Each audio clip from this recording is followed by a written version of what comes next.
The clerk's voice cut through the silence. The asset transfer is complete.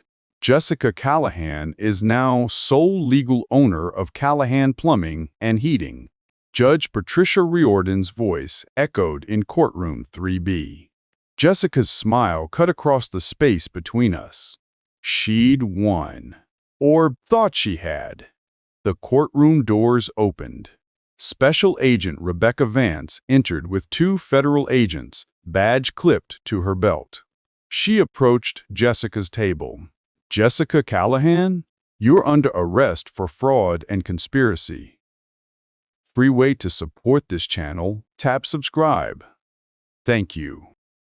6 months before the courtroom, I got the call at 2:47 p.m. on a Thursday in March 2019. My supervisor at the IRS Criminal Investigation Division stood in my cubicle doorway, face set in that careful blank expression people practice before delivering bad news. "Your father collapsed. Job site in Dorchester. Heart attack. He didn't make it." I drove to my mother's house in silence. 41 years old, 14 years as a federal agent, and I had no protocol for this. Patrick Callahan, 66 years old, dead in a basement. The paramedics said it was massive, that he probably didn't feel anything after the first few seconds. Small comfort. My mother sat at her kitchen table, the same Formica surface where she'd kept the company books for 38 years. Her hands were folded, motionless. My brother Son stood by the window, still in his firefighter's uniform from the shift he'd left early. "The business," my mother said. Her voice was steady, but her eyes weren't. "How many employees?" I asked. 47. Jobs scheduled through June." Your father had everything in his head. I looked at the stack of ledgers on the counter. Decades of my mother's precise handwriting, recording every transaction since 1985. Patrick had built Callahan Plumbing and Heating from one truck and a reputation for honest work. Now it was mine if I wanted it, or it would dissolve, and 47 families would need to find new jobs. I submitted my resignation to the IRS the following Monday. Jessica didn't understand. We were in the kitchen of our Quincy house, the one my father and I had built together in 1998, and she was looking at me like I'd announced I was joining a cult. "You're serious about this? The plumbing business?" "To run the family business," I said. "There's a difference. Ryan, you have a career, benefits, a pension. You investigate financial crimes. You don't crawl under people's sinks." My father spent 38 years crawling under people's sinks. He put me through college doing it. She set down her wine glass with more force than necessary. "This is about guilt. You chose the IRS over the family business, and now you're trying to make up for it. I owe him everything, and 47 people are counting on someone to keep the business running." She left the room. Our daughter Emma, 11 years old, watched from the doorway. She didn't say anything, just looked at me with those serious eyes that missed nothing. Our son Liam, 9, stood beside her. I started learning plumbing the next week. My hands, soft from years of pushing paper and typing reports, developed calluses. My back learned what it meant to spend 8 hours bent in crawl spaces. The crew showed me how to sweat copper pipe 3 times before I got it right. Miguel never sighed, just handed me the torch again. My mother showed me the business operations, the same systems she and my father had built together. Every invoice filed, every payment documented, every transaction recorded with the kind of precision most people reserve for legal documents. "Your father always said documentation is everything," she told me. "You never know when you'll need proof of what actually happened." I thought about that often during my IRS years. Evidence isn't what people say. It's what you can prove. By early 2021, I'd stabilized the company. Revenue held steady at $2.8 million annually. The crew respected me, not because I was Patrick's son, but because I showed up every day and did the work. Emma and Liam asked questions while I taught them how to fix a leaky faucet, how to think through problems step by step. Jessica stopped attending company events, started making excuses about scheduling conflicts, prior commitments with her book club, headaches that appeared whenever I mentioned the annual crew barbecue. She wanted signatory authority on the business accounts. Just to help with the paperwork, she said. You're doing everything yourself. Let me take some of it off your plate. I added her name to the accounts in February 2021. The next month, I noticed the first discrepancy. A vendor payment to Boston Supply Solutions. $3,200 for supplies we hadn't ordered. I'd never heard of them. I photographed the invoice, checked the vendor registration. The company didn't exist. I opened a new file folder, labeled it Discrepancies 2021, started documenting. I found Jessica's second false invoice on a Tuesday in June 2021. Premium Office Solutions. $4,800 for furniture we didn't need. The delivery address was a storage unit in Medford I'd never heard of. I photographed the invoice, added it to the file. She came home at 11:47 p.m. on a Tuesday. Girls' night with Diane. Her breath smelled like wine and expensive perfume I didn't recognize. Wine tastings in the South End. Spa weekends in Newport. She'd come home smelling like expensive perfume and tell me about the meditation class or the sound bath or whatever wellness trend her friends were into that week. The business credit card statements showed charges at restaurants I couldn't pronounce. $3,200 at a wine shop for client entertainment that never happened. $8,500 for boutique fitness memberships she never used. $12,000 on coffee table books about Santorini and Tuscany, still wrapped in plastic. Dust gathering on the cellophane. I questioned one charge. August 2021, $4,200 at a jewelry store. What's this? I asked, showing her the statement. She barely looked up from her phone. Anniversary gift for Diane. She and Mark have been married 20 years. That's generous. She's my best friend. And it's a business expense. We entertain their clients sometimes. We don't have mutual clients with Mark's dental practice. Her eyes went cold. Are you going to nickel and dime me over this? After everything I do to support this business? I'm asking about the expense category.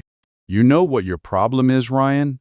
You think being careful with money makes you smart. But all it makes you is small. Diane's husband understands that you have to spend money to make money. That appearances matter. I filed the statement in my folder. By November 2021, I documented $93,000 in questionable expenses. False vendor invoices, personal charges disguised as business costs, cash withdrawals that didn't match the books. I'd seen this pattern 100 times during my IRS years. Small amounts at first, testing whether anyone notices. Then larger transfers as confidence builds.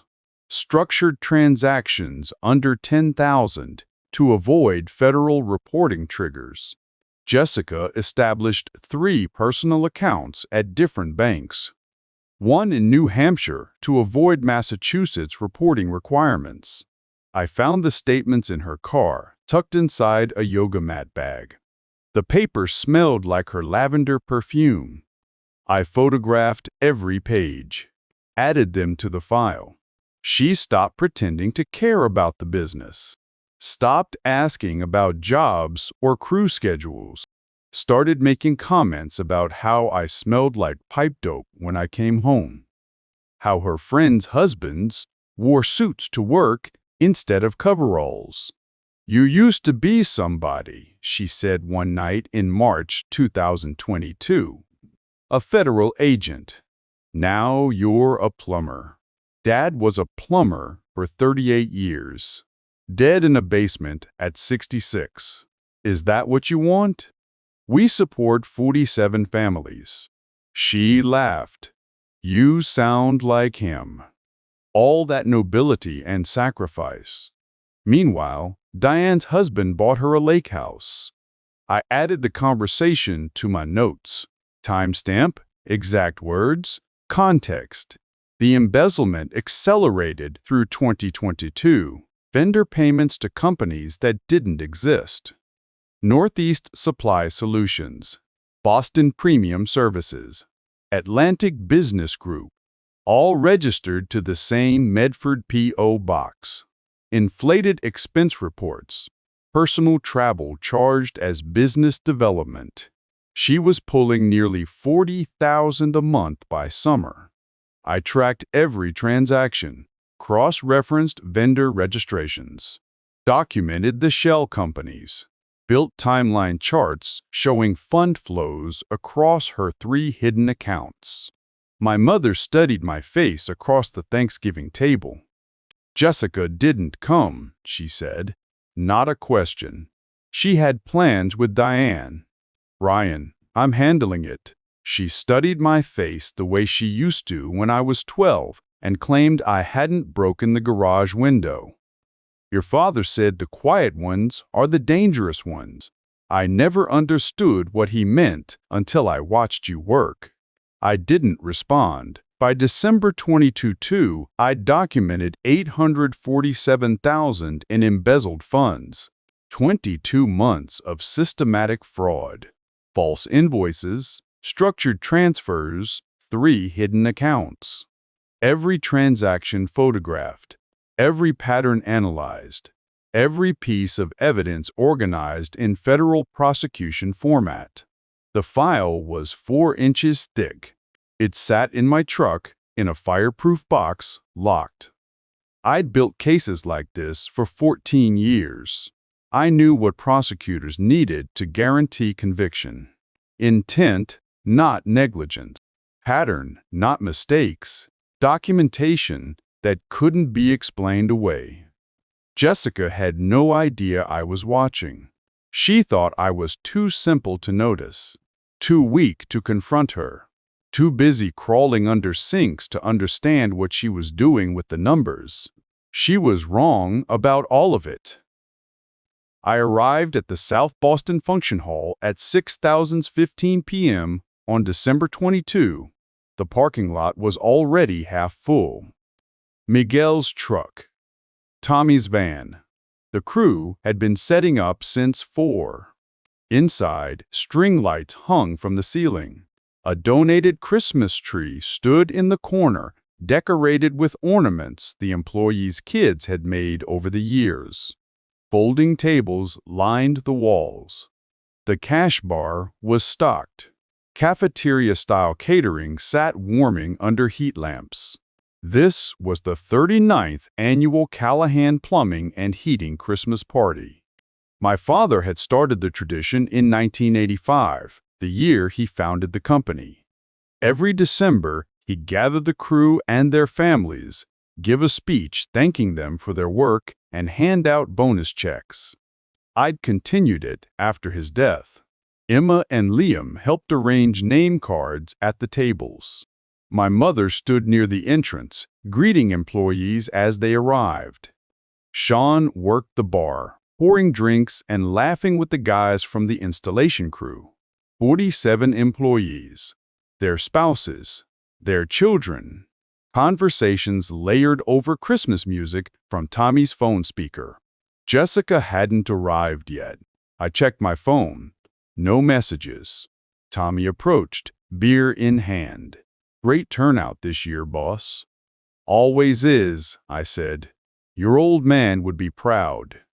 You've kept everything running smooth." I nodded. He taught me well. At 7, I stepped onto the small stage. The microphone squealed feedback until Sean adjusted it.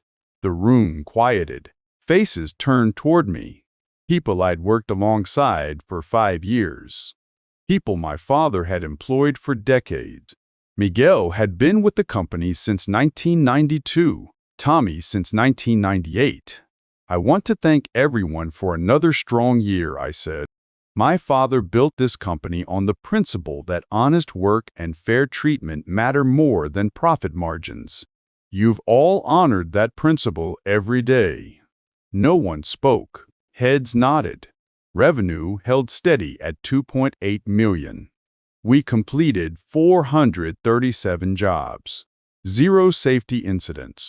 That's because of the professionalism and dedication each of you brings to every job site.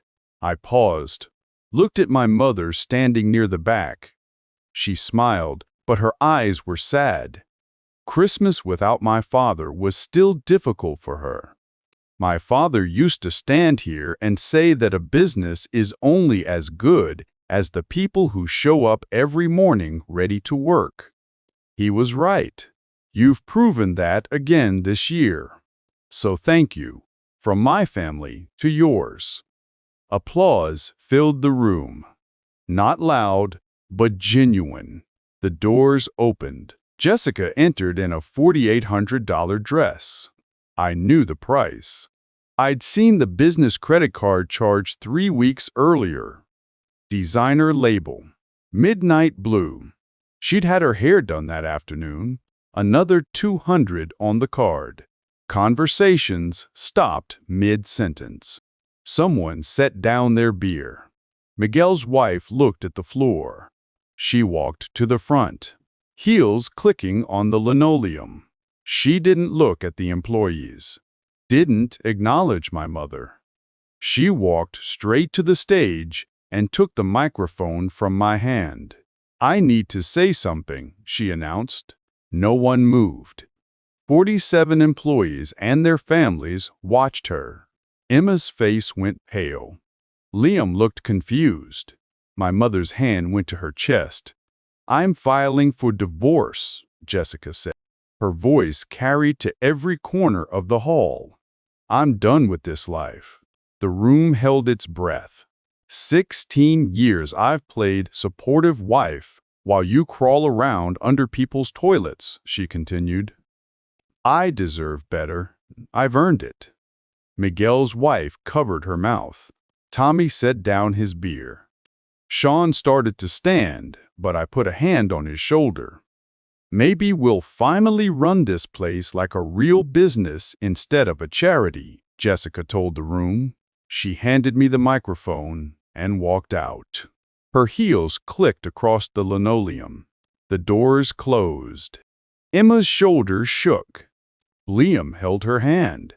My mother looked like she'd been struck. I stood at the microphone. 47 faces waited. "I want to thank you all for coming tonight," I said. "Please enjoy the food and the company. Merry Christmas." I stepped off the stage. Sean grabbed my arm. "Ryan, what are you going to do?" "I'm going home," I said, "to my office." I drove Emma and Liam to my mother's house. Didn't explain. Didn't need to. Then I went home to my office. That night, I unlocked the filing cabinets. 22 months of documentation. $847,000 in embezzled funds. Every transaction photographed. Every pattern analyzed. Every piece of evidence organized in federal prosecution format. I called Peter Donnelly at 11:32 p.m. "I need to see you tomorrow," I said. "I have everything we need. 22 months of evidence. Every transaction documented." I knocked on Peter Donnelly's office door at 8 in the morning on December 23rd. He opened it himself, no receptionist yet, and gestured me inside without a word.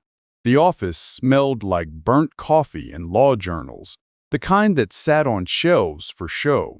Wood paneling from the 70s. Framed diplomas on the walls.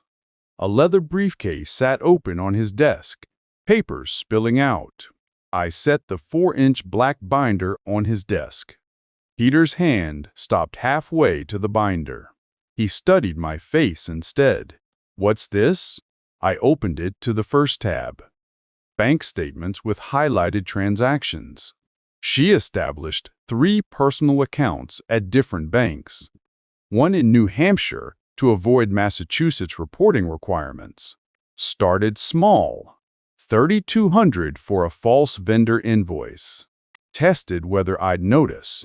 Peter put on his reading glasses, scanned the first page. I flipped to the next section. False vendor invoices. Boston Supply Solutions. Premium Office Solutions. Atlantic Business Group. All registered to the same Medford P.O. box. None of them exist. She created shell companies to funnel money out of the business. He turned pages. His expression shifted from skepticism to concentration. Inflated expense reports, I continued. Personal travel charged as business development. Jewelry purchases listed as client gifts. $12,000 on coffee table books she never opened, charged to the business card. Every transaction under $10,000 to avoid federal reporting triggers. Peter removed his glasses, cleaned them with his handkerchief, put them back on. "You've been building a federal case for almost 2 years. Since March 2021. 22 months of watching her steal from my father's legacy while she thought I was too simple to notice." He flipped to the timeline charts. Fund flows across 3 accounts. Systematic patterns showing escalation from small tests to large-scale embezzlement. "This follows federal prosecution standards." I worked IRS criminal investigation for 14 years. I know what prosecutors need to guarantee conviction. Peter stood, walked to his window overlooking the street. Morning traffic moved past. People heading to work. Normal Thursday morning for everyone except us. "When does Rebecca move?" he asked without turning around. "She wants the business. I'm going to give it to her." He turned. "That's insane." When ownership of a business transfers, criminal and civil liability follows the entity. The new owner assumes legal responsibility for all past tax filings and fraudulent deductions. He sat back down. "You're making her liable for the tax fraud. Once she owns it, she owns everything that came before." I've already contacted Special Agent Rebecca Vance at IRS Criminal Investigation Division. Submitted a criminal referral 6 months ago. The investigation has been running parallel to the divorce proceedings. Peter stared at me. 8 months? I needed time to build the case properly. Federal charges require proof of willful intent, not negligence. The pattern had to be clear. He opened the binder again, turned pages slowly, stopped at the forensic analysis summary. 23 pages written in the same format I used for federal criminal referrals. He removed his glasses, cleaned them slowly, put them back on. "Your father would be terrified of you." Peter closed the binder. "Brian, if we do this, there's no going back. Once she becomes sole owner and the charges are filed, she faces criminal prosecution and civil penalties. We're talking years in federal prison. I know exactly what we're talking about." He studied my face, the same way my mother had at Thanksgiving, looking for something he wasn't sure he'd find. "You've been planning this since you first noticed the discrepancies." "Since June 2021, documenting every transaction while she thought I was too simple to notice." The office door opened. Peter's receptionist started to enter, saw us, and backed out quickly. "When does the divorce hearing happen?" Peter asked. "She'll file tomorrow." Standard Massachusetts divorce law. Asset division. She'll demand the business. And you'll agree. I'll agree to everything. The house, the business, retirement accounts. She can have it all. Peter picked up his fountain pen, started making notes in his leather-bound notebook. His handwriting was precise, old-fashioned cursive. "The federal arrest warrant," he said. "When does it get executed?" "The moment the asset transfer is complete. Rebecca's waiting for confirmation of sole ownership before moving forward." He set down his pen. "Not the revenge, the way you're protecting his legacy. This isn't about revenge. What is it about? Proving that underestimating the quiet man is always a fatal mistake." Peter nodded slowly. "Then we proceed as planned. I'll handle the divorce proceedings. Make it look like you've given up completely." I stood to leave. "Ryan," he said, "one more thing. Your brother, your mother, do they know about the criminal charges?" "Not yet. They should hear it from you." I picked up the binder. "I'll tell them about the criminal charges tonight." I arrived at Norfolk County Courthouse at 8:42 a.m. on December 24th. The granite building looked the same as it had during my federal days when I'd testified in tax fraud cases. Same marble floors, same fluorescent lights humming overhead, same smell of floor wax and stale coffee. Peter Donnelly waited on the third-floor bench outside Courtroom 3BB. His three-piece suit showed no wrinkles. His white hair caught the fluorescent light. He stood when he saw me. "Your mother and son are already inside. Galleries filling up." I nodded. "Good, Ryan, last chance to change your mind. We can fight this. Contest the asset division. Drag it out for months." "No?" He studied my face. "Then let's finish this." The courtroom was smaller than I remembered. Dark wood benches, high ceilings, windows that let in weak December light. Gallery filling up. My mother sat in the front row, hands folded in her lap. Sean sat beside her, jaw clenched. Behind them, I recognized faces from the company. Miguel, Tommy, 6 others who'd taken the morning off to be here. Jessica sat at the plaintiff's table with her attorney. Expensive suit pressed and ready. Jessica wore a cream-colored dress and pearl earrings. Her hair was styled in soft waves. The other people in the gallery wore work clothes. She'd dressed for a different event. She didn't look at me when I entered. Peter and I took our seats at the defense table. He opened his briefcase, removed a single folder. "The motion to accept all terms of the divorce settlement. No contest, no negotiation. All rise." Judge Patricia Riordan entered from her chambers. 58 years old, gray hair pulled back, reading glasses on a chain around her neck.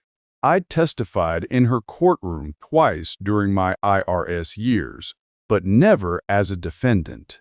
Peter had told me she ran an efficient courtroom. No patience for drama.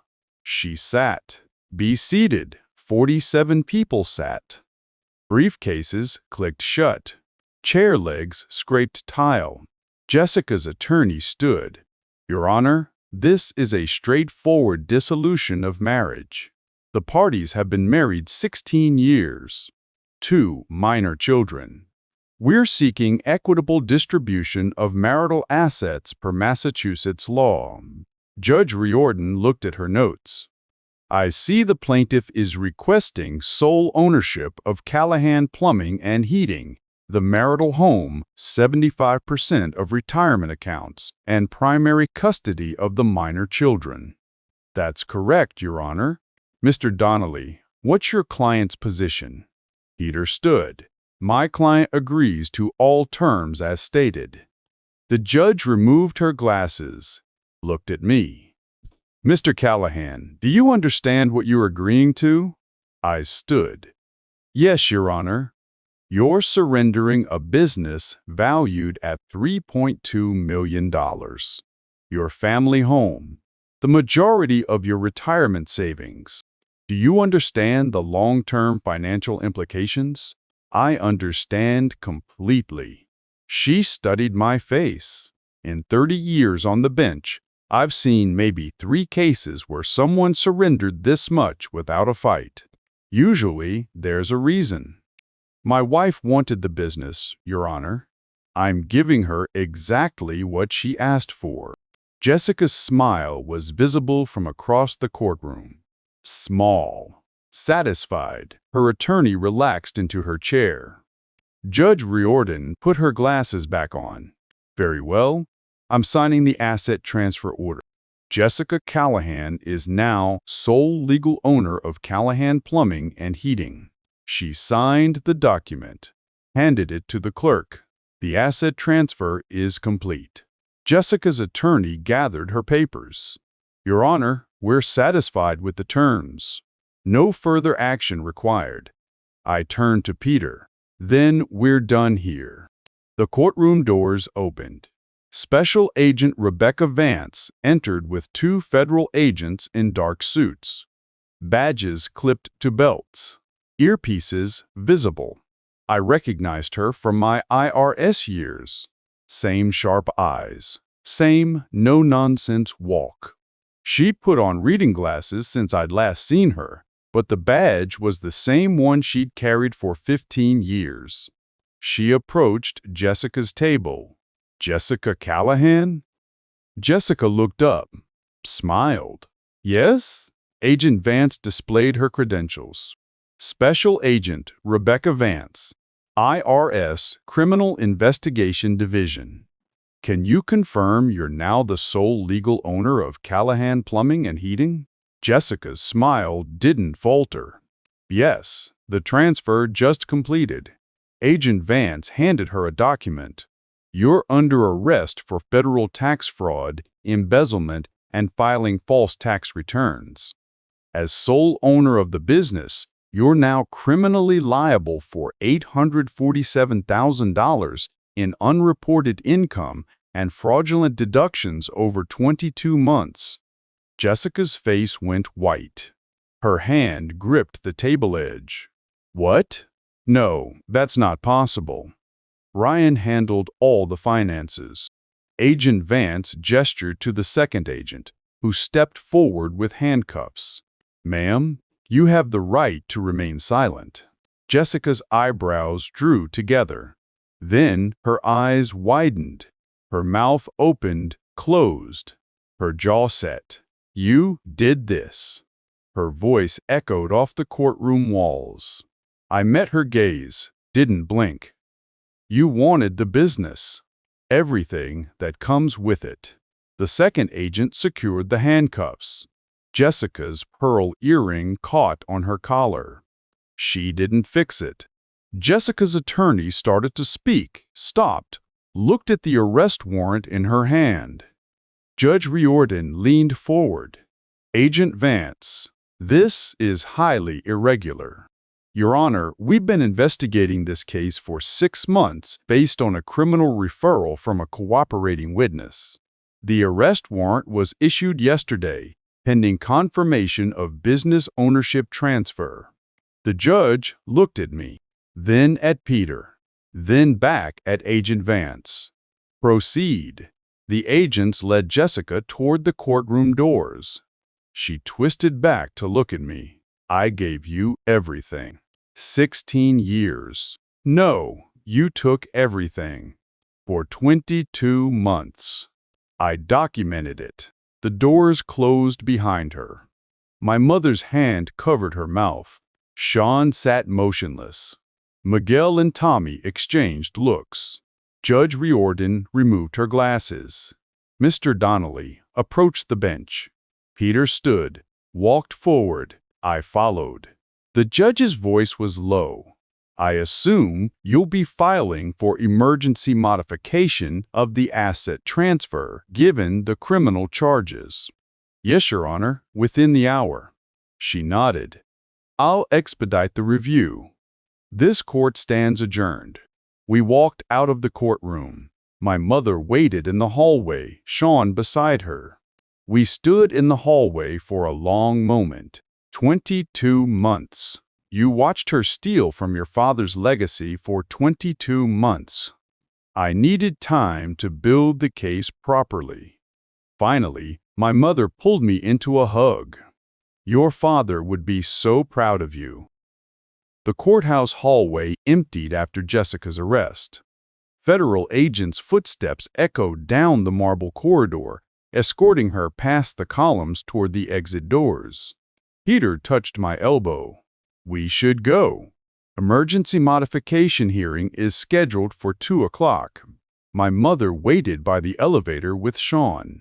Miguel and Tommy stood near the stairs with the other crew members who'd taken the morning off. Their faces showed something between shock and satisfaction. The elevator doors closed on the 4 of us. My mother's hand shook as she adjusted her purse strap. 22 months, she said again. You watched her steal for 22 months and said nothing. Building a federal case takes time. Your father used to say, patience is the deadliest weapon. I never understood what he meant. The elevator opened on the ground floor. We walked through the lobby in silence. Outside, December wind cut across the courthouse steps. Sean pulled his coat tighter. What happens now? He asked. Federal prosecution, civil penalties, asset seizure.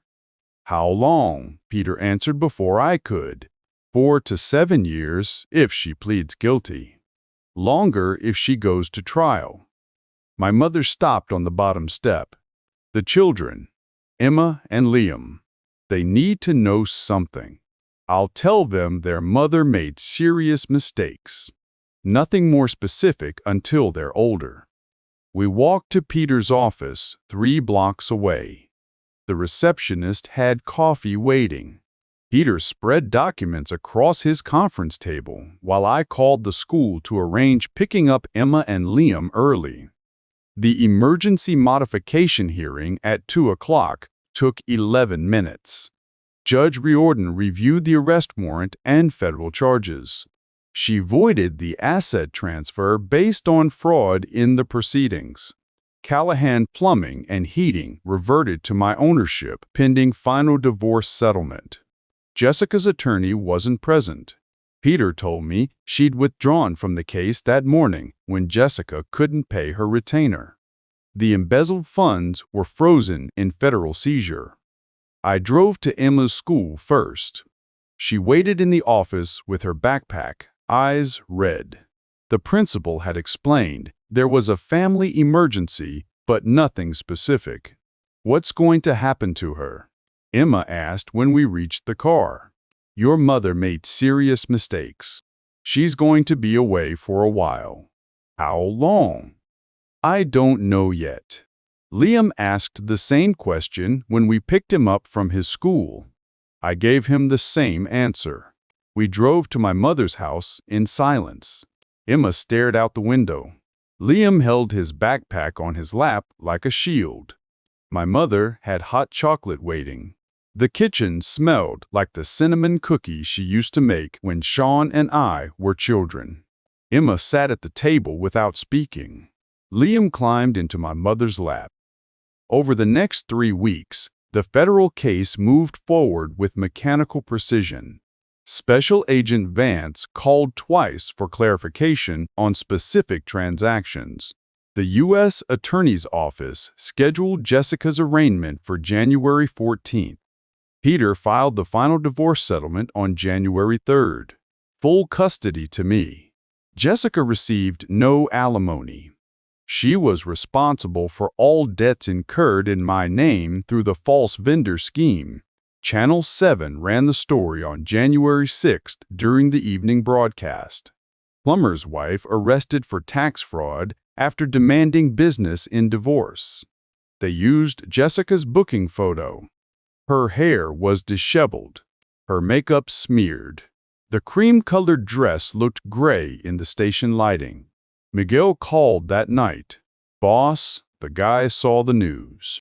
We wanted you to know we're with you." "I appreciate that. Your dad built something good here. You protected it. That matters." The phone calls came throughout January.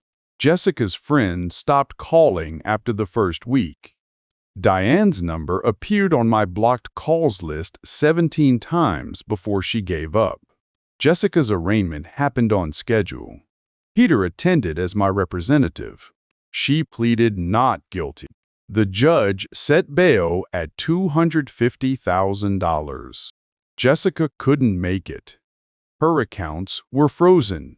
Her parents in Connecticut refused to help after learning the details. She stayed in federal detention. February brought the plea negotiations. Jessica's public defender contacted Peter on February 8th. They wanted to discuss terms. Jessica would plead guilty to tax fraud and embezzlement in exchange for a reduced sentence recommendation. Peter called me from the courthouse. They're offering 4 years federal prison, $847,000 in restitution plus penalties. She'd have to forfeit any claim to marital assets. I accept the terms. The plea hearing was scheduled for February 23rd. I didn't attend. Peter would handle the legal formality. I'd already seen everything I needed to see. Peter represented my interests. Jessica pleaded guilty to all charges. Judge Riordan sentenced her to 4 years in federal prison, $847,000 in restitution, $635,000 in civil penalties, money she no longer had. Peter brought the final divorce decree to my office on March 1st. The business ownership was confirmed in my name. Full custody of Emma and Liam. Jessica's visitation rights would be determined after her release from prison. I signed my name on the final page. Same desk where my father had signed 38 years of contracts. Sean stopped by that afternoon. Found me in the office going through quarterly tax filings. "You did it," he said. "I protected what Dad built." He sat in the client chair across from my desk. The same chair where contractors used to negotiate payment terms with our father. "You know what's crazy? She thought you were too simple to notice, too weak to fight back. People see what they want to see. Dad used to say the quiet ones are dangerous. I get it now." I filed the tax documents in the cabinet. Locked it. The same filing cabinet my mother had used since 1985. The crew threw a small party at the office on April 15th. Nothing formal. Pizza and beer after the last job finished. Miguel made a toast to Ryan for doing what needed to be done. 47 employees raised their bottles. The same people who'd witnessed Jessica's Christmas party announcement. The same faces who'd sat in the courthouse gallery. They understood what I'd protected. 38 years of my father's life. My mother's unpaid labor at the kitchen table every night. Jessica had tried to take it all. She'd gotten exactly what she deserved. If you're still with me, hit like and drop a comment. I drove to Patrick's grave on what would have been his 72nd birthday, June 14, 2025. 6 years after his death. 3 years after Jessica's arrest. The cemetery grass needed cutting. Dandelions pushed through the cracks between headstones. His marker was simple granite. Patrick Michael Callahan, 1953-2019. Beloved husband and father. I set down the coffee I'd brought. Black, 2 sugars, the way he took it every morning for 38 years. The business is safe, I said. Revenue steady at $2.8 million. All 47 employees still with us. Miguel's training 2 new apprentices, the way you trained him. A crow landed 2 headstones over, tilted its head, studied me like I was trespassing. The kids are good. Emma's 17 now, asking about business operations. Wants to understand profit margins and overhead costs. Liam's learning basic plumbing. Sean takes him on weekend jobs. The wind shifted, carried the smell of fresh-cut grass from the maintenance crew working 2 rows over.